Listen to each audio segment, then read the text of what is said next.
কিশোরয় ছোটবেলার সাথীর তরফ থেকে সবাইকে শুভ ভূত চতুর্দশী, শুভ কালী পুজো এবং শুভ ভাতৃদ্বিতীয়ার অগ্রিম শুভেচ্ছা।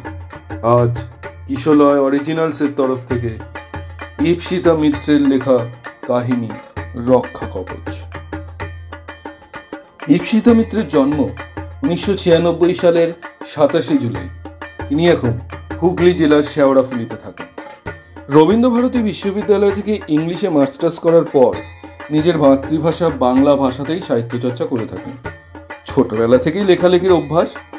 2020 সালের লকডাউনের সময় থেকে অনলাইন প্ল্যাটফর্মে প্রথম আত্মপ্রকাশ। বর্তমানে ফেসবুকের বিভিন্ন সাহিত্য গ্রুপে লেখালেখি করে থাকেন। মূলত ভৌতিক, তন্ত্র, থ্রিলার, কল্পবিজ্ঞান এই সমস্ত বিষয়ের উপর লেখালেখি করে থাকেন। তার লেখা বেশ কিছু গল্প সংকলনেও প্রকাশ পেয়েছে। বর্তমানে লিরিসিস্ট, কন্টেন্ট রাইটার এবং স্ক্রিপ্ট রাইটার হিসেবেও পেশাদারভাবে কাজ করছে। শুরু হচ্ছে কিশোরয় অরিজিনালসের নিবেদন রক্ষা কবচ।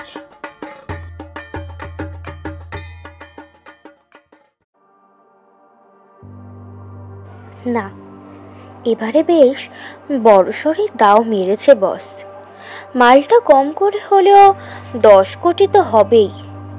বিদেশের মার্কেটে ছাড়লে এর থেকে হয়তো বেশি কিছু আসবে। চকচকে মূর্তিটার গায়ে হাত বোলাতে বোলাতে নিজের মনেই কথাগুলো ভাবছিল জিনিয়া। একেবারে খাঁটি সোনা। আহা, রং তো নয় যেন কাঁচা হলুদের পরশ লেগে। ভালো করে মূর্তিটাকে নেড়েচেড়ে দেখে খুব সাবধানে ব্যাগের ভেতর চালান করে দিল জিনিয়া। তারপর ব্যাগটাকে লুকিয়ে রাখলো তক্ত পোস্টার তলায়, আর তারপর তার উপর চাপা দিয়ে দিল কিছু শুকনো কাঠ, যাতে আপাত দৃষ্টিতে দেখলে মনে হয় এক গাদা সাধারণ জ্বালানি কাঠ মজুত করা আছে ওখানে। মূর্তিটা ঠিকঠাক আছে কি না এটা দেখে নেওয়া জিনিয়ার এখন রুটিন মাফিক কাজ। ওটা অক্ষত অবস্থায় বসের হাতে তুলে দিতে না পারলে খুব সমস্যা। কমিশন তো আসবেই না, উল্টে জিনিয়ার চাকরিটাও যাবে, হয়তো প্রাণও যেতে পারে। অবশ্যই কাজটার জন্য যে জিনিয়াকে অ্যাপয়েন্ট করা হবে সেটাও ভালো মতোই জানতো। ও ছাড়া এত দক্ষ, এত নিপুণভাবে আর কেই বা করতে পারতো কাজটা। নয় করে কম বছর তো হলো না জিনিয়ার এই লাইনে। এখানকার আটঘাট সব ওর নখদর্পণে। মালটা হাপিস করার জন্য বেশ ভালোই মাল করি অ্যাডভান্স করেছিল বস। বাকি মাল করি পুরো কাজটা হাসিল হলে তারপর। রঘুনাথপুরের চাটুজ্জে বাড়ির অতি প্রাচীন সোনার দুর্গা মূর্তি, আগাগোড়াই আভিজাত্য আর ঐতিহ্যে মোড়া। অনেক ইতিহাসের সাক্ষ্যও বটে আছে। এ জিনিস যে সে জিনিস নয়। সত্যি বসের নজর আছে বলতে হবে। ভাগ্যিস মা এখন আর নেই। মা বেঁচে থাকলে দেবী মূর্তি চুরি করার অপরাধে জিনিয়াকে হয়তো বাড়ি ছাড়াই করে ছাড়তো, কিংবা নিজে ঘরা ঘরা গঙ্গা জল গায়ে ঢেলে পাপের প্রায়শ্চিত্ত করতে যেত। মায়ের আবার পাপ পুণ্যের খুব বিচার ছিল, কিন্তু জিনিয়া ওসব মানে না। ওসব মানতে গেলে পেট চলে না। তবে এককালে মানত, যখনও বাবা মায়ের জয়া ছিল। জিনিয়া হয়ে ওঠেনি তখনও। জিনিয়া তোর পোশাকি নাম। এই লাইনে সবাই নাম বদলেই আসে, আর এমন নাম রাখে যার মধ্যে বেশ দম থাকে। দম, হ্যাঁ, দম তো আছেই ওর মধ্যে। নইলে বসের মন জুগিয়ে চলা, বসের ভরসার পাত্রী হয়ে ওঠা চারটিখানি কথা নয়। জিনিয়া খুব ভালো করে জানে এর জন্য নিজের দলেরই অনেকে ঈর্ষা করে ওকে। ওসব মোটেও পাত্তা দেয় না জিনিয়া, বরং তাড়িয়ে তাড়িয়ে বেশ উপভোগী করে ব্যাপারটা। এই এই কে রে? হারামজাদা, জানোয়ার, সাহস থাকে তো সামনে আয়। মেয়ে মানুষ দেখার খুব শখ না? লুকিয়ে লুকিয়ে মেয়ে মানুষ দেখিস? ভিজে গায়েই কাপড়টা কোনো রকমে জড়িয়ে তারস্বরে চিৎকার করে যাচ্ছে চম্পা। না, ঠিক চম্পা নয়, ওরফে জিনিয়া, কিন্তু এখনো সকলের কাছে চম্পা। এই গায়ে গা ঢাকা দেওয়ার নতুন ছদ্মবেশ এটা ওর। একদম সাধারণ গ্রাম্য বধূ। কালীভূষা মেখে গায়ের রং মাঝে মাঝে করতে হয়েছে ওকে। তেল জপজপে চুল টান করে খিঁচে বাঁধা, বেশ উঁচু করে কোমরে কোঁচড় পেঁচিয়ে সস্তার কাপড় পরা। না, কোনো ত্রুটিই নেই ছদ্মবেশে, কারো সন্দেহ করার অবকাশ নেই। গেলবার বন্যায় নিজের বাড়ি ঘর দৌড় সব জলের তলায় খুইয়ে এই গায়ে আশ্রয় নিয়েছে চম্পা। চম্পার স্বামী নিখোঁজ। এই গায়ে মোড়লের বাড়ি, দুটো বাসন মেজে আর ঘর মুছে পেট চলে চম্পার। চম্পার জীবনের গল্পটা এইভাবেই সাজিয়েছিল জিনিয়া। সত্যি, এই লাইনে টিকতে গেলে যে কত কি করতে হয়। সপ্তাহ তিনেক এই গায়েই এখন ঘাপটি মেরে থাকবে জিনিয়া, তারপর সুযোগ বুঝে ঠিক সরে পড়বে। সব প্ল্যান ছকা আছে ওর। এর আগেও অনেকবার অনেক রকম ছদ্মবেশ নিয়েছে ও, কিন্তু এবারেরটা একটু অন্যরকম। তাছাড়া গ্রামের মোড়ল লোকটা ঠিক সুবিধের নয়। হরিহর শাসমল, নামেই শুধু হরি আর হরও। শালা চরিত্রটা একেবারে ফাঁপা। ছুকছুকানি বাইলো আছে লোকটার। মেয়ে মানুষ দেখলেই মুখ দিয়ে টস টস করে লালা ঝরে। চম্পার ওপরও নজর আছে হরিহরের। এমনি করতে কি ওকে নিজের বাড়িতে কাজ দিয়েছে? চম্পার মাথা গোজার ঠাইটাও মোড়লের দৌলতেই জুটেছে ওর। আরে ঠারে তো কত প্রস্তাবে দেয় চম্পাকে। অমন একখান মেয়ে মানুষ দেখে প্রথম দিনই আনচান করে উঠেছিল হরিহরের সারা শরীর।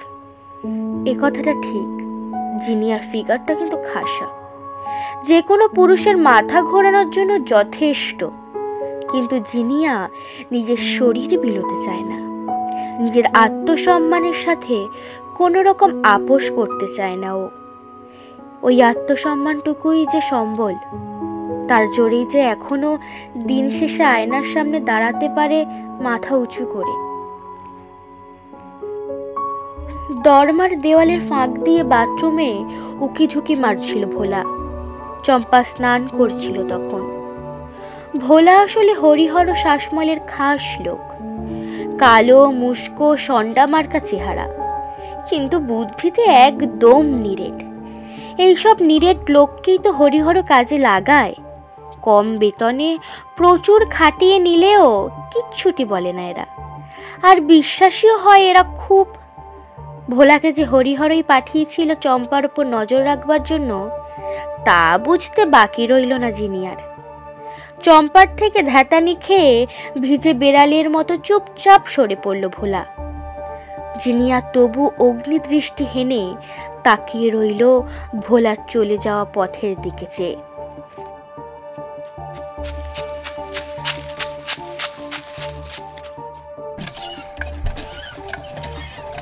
নিচু হয়ে টিউবওয়েল পাম্প করছিল চম্পা।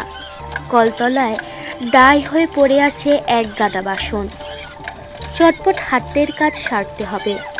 মোড়ল কর্তার বাড়িটা আজ বড্ড ফাঁকা ফাঁকা। বাড়িতে কেউ নেই নাকি? কেউ থাকুক বা না থাকুক, তাতে ওর কি? ও যতদিন এই গায়ে রয়েছে, মানে যতদিন চম্পা সেজে রয়েছে, ততদিন এইসব কাজ তো করতেই হবে ওকে। নিজের কাজগুলো দ্রুত গুছিয়ে নেওয়ার চেষ্টা করছিল চম্পা। হঠাৎ পেছন থেকে কে যেন ওর কোমর জড়িয়ে কোমরে হাত ঘষতে লাগলো বিশ্রীভাবে। হরিহর শাসমল, শয়তানটা আবার বাড়াবাড়ি শুরু করেছে আজ। রাগে গাটা রিরি করে উঠল চম্পার।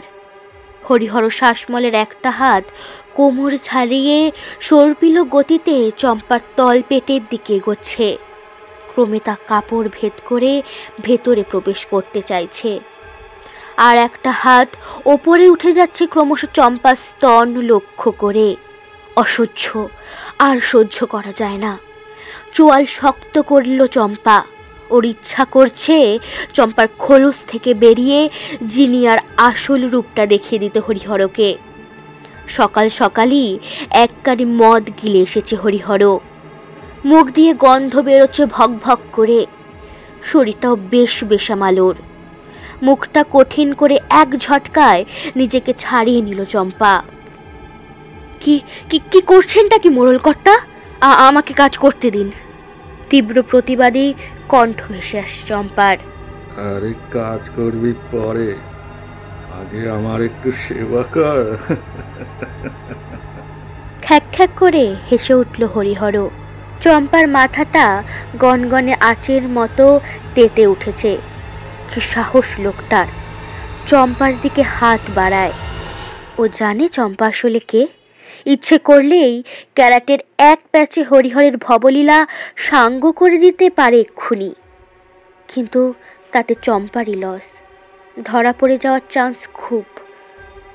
আমার জ্বালা জুড়ো না রে চম্পা, আয় আমার জ্বালা জুড়ো।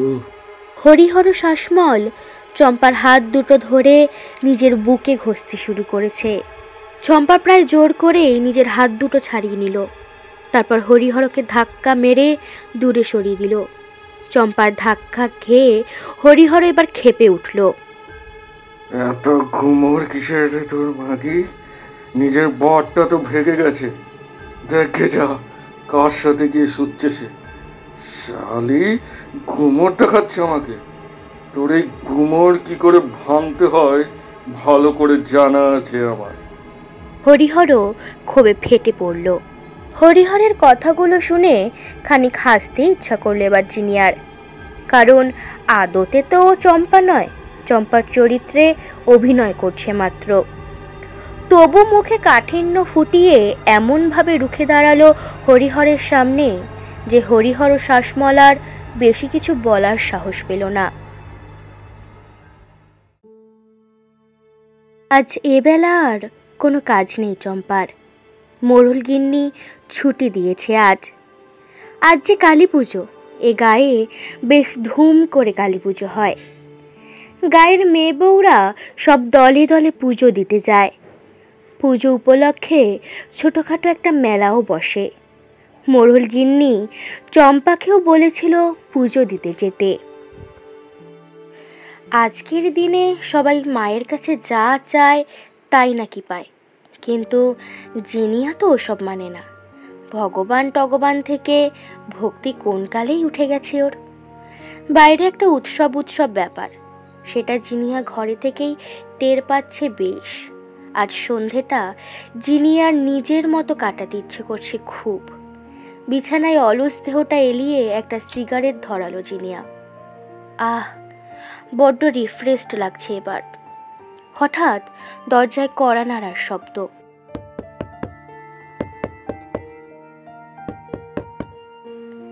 এখন আবার কে এলো? এই গায়ে কারো সাথে তো তেমন ভাবে জমেনি ওর। তাহলে ভাবটা অবশ্য ইচ্ছে করে জমাতে চায়নি জিনিয়া। আতপোড়া সিগারেটটা ঘরের এক কোণে ফেলে দিয়ে একটু যেন সতর্ক হয়ে গেল জিনিয়া। আচ্ছা, পুলিশ নয় তো? না, পুলিশের পক্ষে জিনিয়ার নাগাল পাওয়া অসম্ভব। অত কাঁচা কাজ করে না জিনিয়া। তাহলে কে?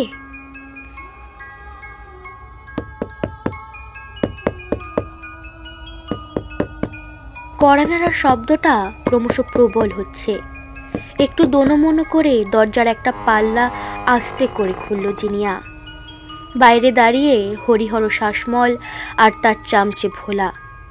লোকটা আজও নেশা করে এসেছে। জিনিয়ার মুডটা বিগড়ে গেল নিমেষে। লোকটা আজও যদি উল্টোপাল্টা কিছু করে তাহলে আজ আর ছেড়ে কথা বলবে না জিনিয়া। আজ ওর দাঁত নোখ ঠিক বের করবে ও। মোড়ল কর্তা, আপনি এই অসময়? কুঞ্চিত ভ্রু নিয়ে চম্পার অবাক প্রশ্ন ভেসে আসে। চম্পার প্রশ্নের কোনো উত্তর না দিয়েই হঠাৎই চম্পাকে ঠেলে হুড়মুড়িয়ে ঘরে ঢুকে পড়ে হরিহর আর ভোলা। এ কি কর্তা, এইসব কি করছেন? আজ আর তোকে কেউ বাঁচাতে পারবে না রে শালে। খুব গুমর না তোর? খুব গুমর। আজ তোর সব গুমর ভাঙব। এবার কি করবি রে চম্পা? এই না না না, চম্পা তো নয়, জিনিয়া। তোর আসল নাম তো জিনিয়া, তাই না? কথাগুলো বলে দাঁত বের করে বিশ্রীভাবে হাসতে লাগলো হরিহর। ওর হাসির সাথে যোগ দিয়েছে ভোলাও। হরিহরের শেষের কথাগুলো শুনে বিদ্যুৎ চমকের মতো চমকে উঠল জিনিয়া। ও যে আসলে চম্পা নয়, জিনিয়া, একথা হরিহর জানল কি করে? তবে কি হরিহরও ওর পেছনে গোয়েন্দা লাগিয়েছিল? না, কিচ্ছু বুঝতে দিলে চলবে না। খুব সাবধানে হ্যান্ডেল করতে হবে ব্যাপারটাকে। জিনিয়া? কে জিনিয়া? আমি তো চম্পা, মোড়ল কর্তা। কিছুই না বোঝার ভান করে উত্তর দিল জিনিয়া। চুপ শালি, নাটক মারার আর জায়গা পাসনি? হরিহর শাসমল চিৎকার করে ওঠে এবার। ওই যে রঘুনাথপুরের চাটুজ্জেওয়ারি সোনা দুর্গা মূর্তিটা, কি ভেবেছিলিস আমার নাকের ডগা দিয়ে মূর্তিটা নিয়ে ভেঙে পড়বি আর আমি কিচ্ছু জানতে পারবো না? শোন, এখন তোর কাছে দুটো রাস্তা খোলা আছে। নয় তুই আমার কাছে ধরা দে, আর নয় তো এই মূর্তিটা আমার হাতে তুলে দে। আর যদি আমার প্রস্তাবে রাজি না হোস তাহলে এক্ষুনি দারোগা বাবুকে ফোন করছি আমি। কথাগুলো বলে একটা কান এঁটো করা তাচ্ছিলের হাসি হেসে ওঠে হরিহর। লোকটা অনেক কিছু জেনে গেছে দেখছি। এত কিছু জানলো কি করে লোকটা? ওই নিরেট ভোলা জানিয়েছে নাকি এত কিছু? না, একে তো আর বাঁচিয়ে রাখা যায় না। এসব ক্ষেত্রে একটু বেচাল কিছু হলেই জিনিয়া যা করে আজও তাই করবে। কথা বলতে বলতে ক্রমশ জিনিয়ার দিকে এগিয়ে আসছিল হরিহর শাসমল, আর জিনিয়া নিজের অজান্তেই ক্রমশ পিছোচ্ছিল। পিছোতে পিছোতেই একসময় তক্ত পোষে ধাক্কা খেয়ে বিছানার উপর ধপ করে বসে পড়ল জিনিয়া। আর এক মুহূর্ত দেরি না করে বালিশের তলা থেকে ঝড়ের গতিতে বের করে আনলো রিভলভারটা, উঁচিয়ে ধরল হরিহরের দিকে। সবকটা গুলি দিয়েই আজ ঝাঁঝরা করে দেবে হরিহরের বুকটা। ওর স্যাঙাতটাকেও ছাড়বে না। কিন্তু এই কি, ফায়ার হচ্ছে না কেন রিভলভার থেকে? ট্রিগার টিপলেও তো হচ্ছে না। এগুলো খুঁজছিস বুঝি চম্পা? না না, জিনিয়া। পাঞ্জাবির পকেট থেকে রিভলভারের বুলেটগুলো বের করে ছড়ছড় করে মাটিতে ফেলে দিয়ে খ্যাক খ্যাক করে হেসে উঠল হরিহর। হকচকিয়ে গেল জিনিয়া। রিভলভারের বুলেটগুলোকেও হস্তগত করে নিয়েছে হরিহর। হরিহর শাসমল মহা ধুরন্ধর লোক। জিনিয়ার পাকা বুদ্ধিকেও হার মানিয়ে দিয়েছে। এতদিন এই লাইনে কাজ করছে জিনিয়া, কোনোদিন এরকম বিড়ম্বনায় পড়তে হয়নি ওকে। এসব কি হরিহর শাসমলের একার বুদ্ধি, নাকি এর পেছনে অন্য কেউ আছে? কোনো পাকা মাথা কাজ করছে? আচ্ছা, ওর দলের কেউ ভেতরে ভেতরে বিশ্বাসঘাতকতা করছে না তো আবার? দলে তো ওকে হিংসে করার লোকের অভাব নেই। কিন্তু এত সহজে তো হেরে যাবে না জিনিয়া, হারতেও শেখেনি। এখনো বলছি আমার হয়ে যা, তুই একেবারে রাজরানী করে রাখবো। জিনিয়ার মুখের কাছে মুখ এনে বলে উঠল হরিহর। হরিহরকে এক ধাক্কায় সরিয়ে দিয়ে দৌড়ে পালাতে যাচ্ছিল জিনিয়া।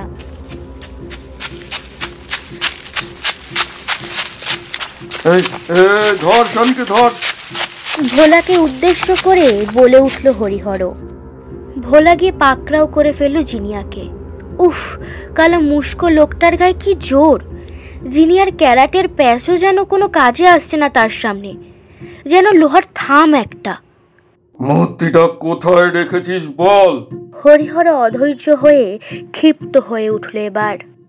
জিনিয়া কোনো উত্তর দিল না। ও প্রাণপণে চেষ্টা করে যাচ্ছে নিজেকে ভোলার কবল থেকে মুক্ত করার। না, মূর্তিটা কিছুতেই হাতছাড়া করতে পারবে না জিনিয়া। ও, বলবি না তাই তো? আচ্ছা, আমি নিজেই খুঁজে নিচ্ছি। হরিহর তন্ন তন্ন করে খুঁজতে থাকে সারা ঘরময়, বিছানার চাদরের তলায়, বালিশের তলায়, ঘরের কোনায় কোনায়। তারপর এক সময় তক্তপোষের তলা থেকে টেনে বের করে আনে ব্যাগটা। ব্যাগটা খুলতেই চকচক করে ওঠে সোনার মূর্তিটা, আর তার সাথে সাথেই লোভে চিকচিক করে ওঠে হরিহরের চোখগুলো। না, মূর্তিটা ছোবে না বলছি, ওটা নিলে খুব খারাপ হবে কিন্তু। জিনিয়া তারস্বরে চিৎকার করে বলতে থাকে কথাগুলো। জিনিয়ার কথাগুলোকে ফুৎকারে উড়িয়ে দিয়ে হরিহর শাসমল গদগদ কণ্ঠে বলে ওঠে, ওরে ওরে ভোলা রে, আস্ত আমার পোয়া 12 রে, রাজত্ব রাজকন্যা 2 পাচ্ছি যে। বলেই আবার সেই বিশ্রী জঘন্য হাসি হেসে ওঠে হরিহর। জিনিয়া যেন নিমেষে ভীষণ অসহায় বোধ করে। আজ আর বোধ হয় ওর নিস্তার নেই। শয়তানটা হয়তো ছিঁড়ে খুঁড়ে খাবে ওকে। বসের সাথেও কন্ট্যাক্ট করা যাবে না এখন। তাছাড়া এইসব উটকো বিষয়ে বস বেশি মাথা ঘামাতেও চায় না। হরিহরও ধীরে ধীরে এগিয়ে আসছে জিনিয়ার দিকে। ওর চোখগুলো কীরকম যেন হিংস্র। শিকারী কুকুর যেমন তার শিকারের পর ঝাঁপিয়ে পড়ে, জিনিয়ার মনে হলো হরিহর শ্বাসমূল বুঝি সেরকমভাবে হামলে পড়বে ওর শরীরের ওপর।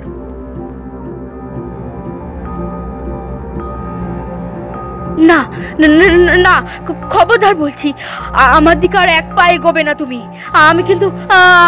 আমি কিন্তু চিৎকার করবো, এবার লোক জড়ো করবো। চিৎকার করবি? কর না, এই কালী পুজোর রাত্রিরে কেউ তোকে বাঁচাতে আসবে না রে শালি। জিনিয়ার বুকের ওপর এসে পড়েছে হরিহরের লোভী হাত। একটানে জিনিয়ার বুকের আঁচল সরিয়ে দিল হরিহর। প্রমাদ গুনলই জিনিয়া। শেষ রক্ষা বোধহয় হলো না। ভোলার কবল থেকে নিজেকে ছাড়াবার বৃথা চেষ্টা এখনো করে যাচ্ছে ও। আজকের পর নিজের সম্ভ্রম, নিজের আব্রু কিছুই হয়তো অবশিষ্ট থাকবে না আর জিনিয়ার। যে সম্মানের জোরে ও এতদিন মাথা উঁচু করে বেঁচে এসেছে, সেই সম্মানটুকু ধুলোয় মিশতে বসেছে আজ। জিনিয়ার ব্লাউজের হুক খুলতে শুরু করেছে হরিহর। ওর চোখে মুখে উপচে পড়ছে লালসা। জিনিয়ার শত চিৎকার, অনুরোধ, ভর্ৎসনা কিছুই যেন গায়ে মাখছে না হরিহর। হঠাৎ হঠাৎ যেন হরিহরের পিঠে এসে পড়ল একটা ভারী কিছুর আঘাত। মুখ দিয়ে একটা অস্ফুট আর্তনাদ করে দূরে ছিটকে পড়ল হরিহর। ঘটনার আকস্মিকতায় ভোলাও যেন কিছুটা ঘাবড়ে গেছে তখন। ওর বজ্র আটুনি বাঁধনও যেন শীতল হয়ে পড়েছে কিছুটা। জিনিয়া তাকিয়ে দেখলো ওই মূর্তিটা, হ্যাঁ ওই সোনার দুর্গা মূর্তিটা আকারে বড় হচ্ছে ধীরে ধীরে, বিশাল আকৃতি ধারণ করছে সেটা। ক্রমে তা ফুরে গগন স্পর্শী হচ্ছে যেন। মূর্তিটার হাতে ধরা ত্রিশূলটা ধেয়ে আসছে হরিহরের দিকে। সারা ঘর জুড়ে ছড়িয়ে পড়েছে অদ্ভুত দীপ্তিময়ী এক আভা। সেই আভায় আলোকিত হয়ে উঠেছে চারপাশ। জিনিয়ার চোখগুলো যেন ধাঁধিয়ে উঠল নিমেষে সেই আভার তীব্রতায়। এসব কি হচ্ছে? জিনিয়া কিছুই বুঝতে পারছে না। তবে ওর মন বলছে যা হচ্ছে ভালোই হচ্ছে। মূর্তিটার হাতে ধরা ত্রিশূলটা ক্ষিপ্র গতিতে এগিয়ে এলো হরিহরের বুক লক্ষ্য করে। সোজা এসে গিথে গেল হরিহরের বুকে। নিমিষে রক্তাক্ত হয়ে ফালা ফালা হয়ে গেল হরিহরের বক্ষস্থল। একটা জোরালো আর্তনাদ ভেসে এলো হরিহরের ভেতর থেকে। তারপর খানিক ছটফটিয়ে স্থির হয়ে গেল হরিহরের দেহটা। ভোলা ভয় পেয়ে গেছে ভীষণ। মালিকের এমন শোচনীয় পরিণতি ওর মনে আরো ভীতির সঞ্চার করেছে।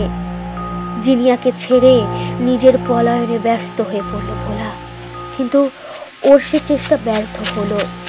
মূর্তিটার হাতে ধরা ত্রিশূলটা একইভাবে ছিন্ন ভিন্ন করে দিয়ে গেল ভোলার বুকটাকে। বাইরে থেকে ভেসে আসছে শঙ্খধ্বনি আর ঢাকের আওয়াজ। মায়ের পুজো শুরু হয়েছে বোধহয়। কিছুক্ষণ পর সবকিছু শান্ত, সবকিছু স্বাভাবিক হয়ে গেল। মূর্তিটাও পূর্বের আকারে ফিরে এসেছে। এতক্ষণ কি ঘটে গেল এখানে জিনিয়া বোঝেনি। এখনো ও একটা ঘোরের মধ্যে রয়েছে।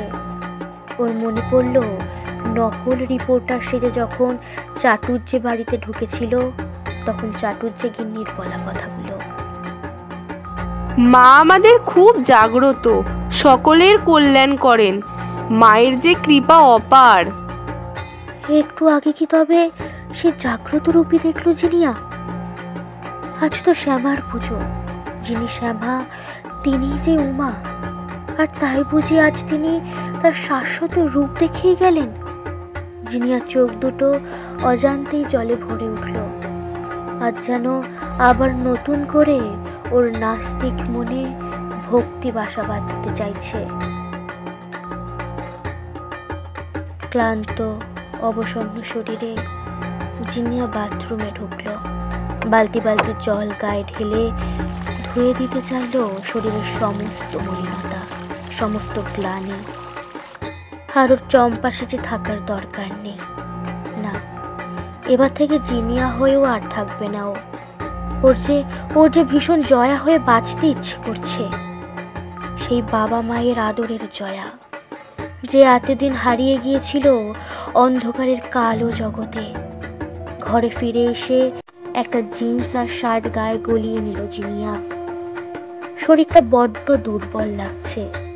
যাবতীয় প্রয়োজনীয় জিনিসপত্র গুছিয়ে নিল জিনিয়া। এ গায়ে আর থাকবে না ও। ভোর হওয়ার আগেই গ্রাম ছাড়বে ও। মাটিতে এখনো লুটিয়ে পড়ে আছে শয়তান দুটোর দেহ।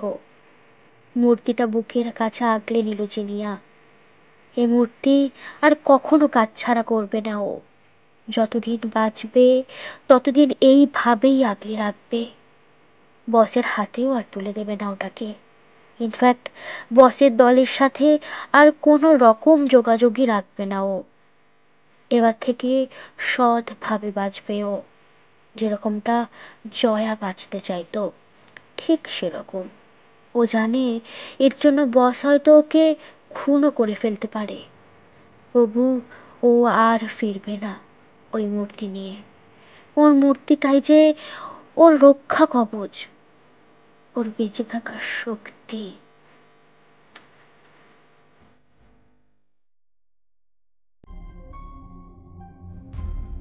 শুনছিলেন রক্ষা কবচ, রচনা ঈপ্সিতা মিত্র।